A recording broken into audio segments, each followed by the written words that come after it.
speak through Fox News and let the independents who are tuning into you, let them know what it is that she stands for, the principles behind her positions.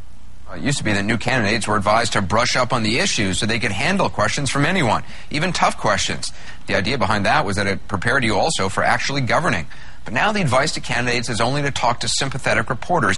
We need to start now by electing strong leaders who aren't afraid to shake it up. We need strong, principled leaders, public servants who respect our Constitution. Right here to go on the record, but right now, what are we going to do about jobs? We need jobs. President Obama spoke last night about the economy. Is he on the right track, and is he aggressive enough? Former Alaska Governor Sarah Palin joins us live. Good evening, Governor. Hi, Greta. How are you? I'm very well, but there are a lot of Americans who aren't. They need jobs. What are we going to do about jobs? Do you have an idea that's any way different from what the president said last night? Because we're looking for all options.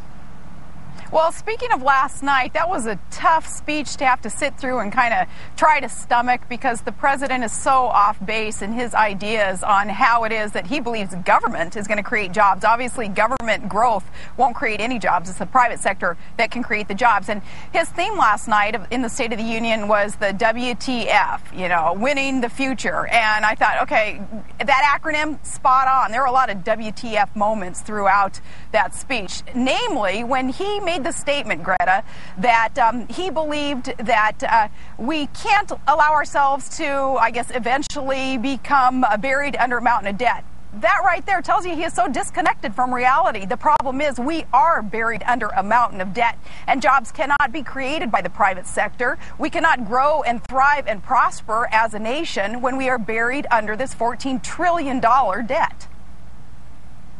You know, the thing that I find enormously distressful, and I'm lucky that Fox sends me out on the road so much because I get to meet people across the country. I get to walk the streets of small towns, medium towns. But even today, everyone was so excited because the Dow hit 12,000, then it fell back a little bit. But like that was some huge, great thing. And I thought to myself, yeah, big deal. The rich people can put money in the market. They can run it up past 12,000. But what about the person who's trying to get a job, who's been unemployed for 6 months, 2 years, who's having to shutter his or her business? I mean, it's like the attention's in the wrong place. Yeah, exactly. The Dow, it goes up and down. What we have seen in terms of consistency, though, is 20 months of nearly 10% unemployment, 17% of underemployment. And government is not doing anybody any favors by thinking that just growing more, spending more, the president's new term for spending more money and growing government is investing. Now, well, government is not doing our job creators any favors by growing government and taking over more of what the private sector could and should be doing. Certainly not doing anybody any favors when, as he said last night, he still supports taxing a higher rate on the job creators. He says it's the 2% of the population that are the rich. Well, those 2% are the job creators, and it is punishing success, by the way. Keeping them honest tonight, and promises made by politicians only yesterday to try and get along better and get things done in Washington. Well, today, Senate Minority Leader Mitch McConnell sent a letter to Majority Leader Harry Reid, signed by all 42 GOP senators, saying Republicans would block all Democratic initiatives unless they got their way on extending all the Bush tax cuts. No action, they said, on Don't Ask, Don't Tell, extending jobless benefits, none of it. So this was just a day after that summit at the White House with Senator McConnell in the room, at which all sides talked about working together. I was encouraged by the president's remarks regarding his perhaps not having reached out enough to us in the last session, and that this meeting was the beginning of a series in which he hoped that we could work together in a different fashion for the benefit of the American people, given the problems that we face. And I agree that the president did make an important point that Eric mentioned, that he hadn't spent as much time with us, reaching out and talking to us, and committed to do so.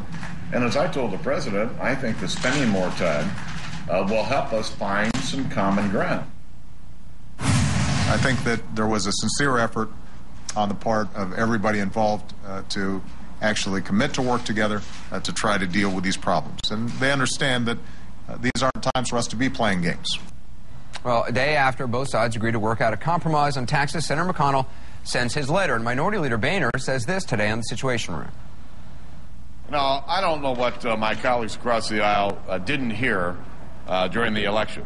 You know, American people spoke pretty loudly. They said, stop all the looming tax hikes and to cut spending.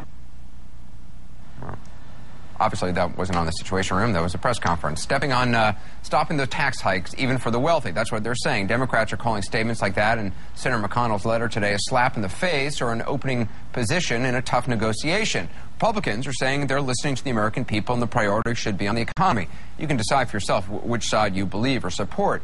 But keeping them honest, some of the claims being made about popular support for extending the Bush tax cuts, even for the wealthy, aren't necessarily supported by the polling data.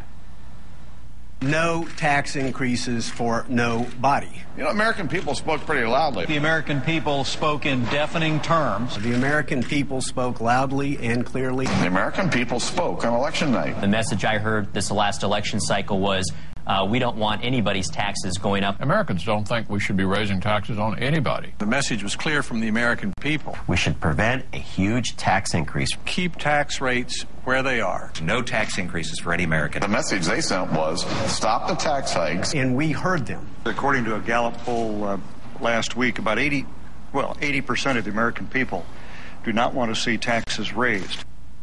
Senator John Kyle of Arizona saying that 80% of the American people do not want to see taxes rise. In fact, it's not exactly true. According to that very poll he cited, the Gallup poll, just 40% of Americans want to keep all tax cuts for all incomes. 44% want to keep tax cuts but set limits for wealthy Americans, and 13% want the cuts to expire for all Americans.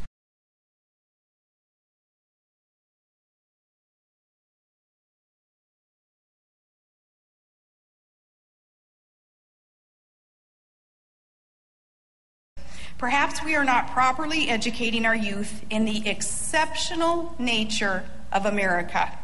It's worrisome because this belief in American exceptionalism is something that every new generation has got to make its own if we expect our republic and our liberties to be secure and to live on. For America to survive, we have got to pass this on to that next generation, to the young kids who are here, to the students. You know, this real America, does it exist, John? Well, in terms of real American and exceptionalism, look, the most basic thing that people can do in support of democracy is vote. And we take our votes very seriously. The people of Alaska voted for Sarah Palin, and Sarah Palin quit. Exceptional people don't quit. And I seriously tell my kids this probably 2 or 3 times a week. It's better to lose than to quit. So she can sit there and she can talk about being exceptional. She can talk about better of America. If she were a better person, she would have stood and fought. She chose to check out and to do it to make money. I've got no problem with making money, but that's what she is. She's a reality I star. have a different observation, though. He hears what's going on. That speech, the first 20 minutes, was every vapid cliche strung together. It was complete, almost nonsense. Suppose Senator John Doe puts forth a constitutional amendment that would outlaw abortion, even in cases of rape or incest, and he asked you to attend the announcement and support him in that. Would you do it? I would.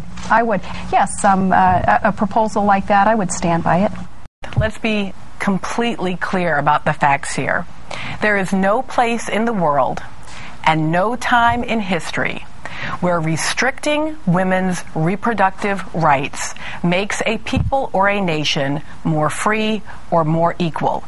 These extreme positions on abortion are, without any question, a war on American girls and women, and the fact that there are women who are both complicit and participatory in it is really neither surprising nor unprecedented.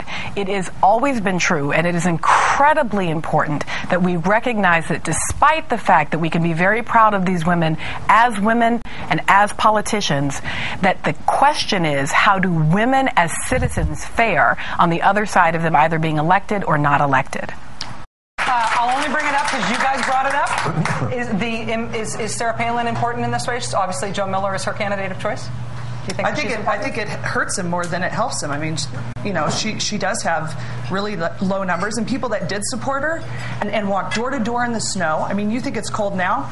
You wait a month. People walked door to door for her to get her elected, and she quit. And there's a lot of things you can do in Alaska, but you can't quit. You can't run dogs and quit. You can't row a boat and quit. You won't survive here if you're a quitter. It's an Alaskan value. So even people that are still conservative, still they see her as a quitter.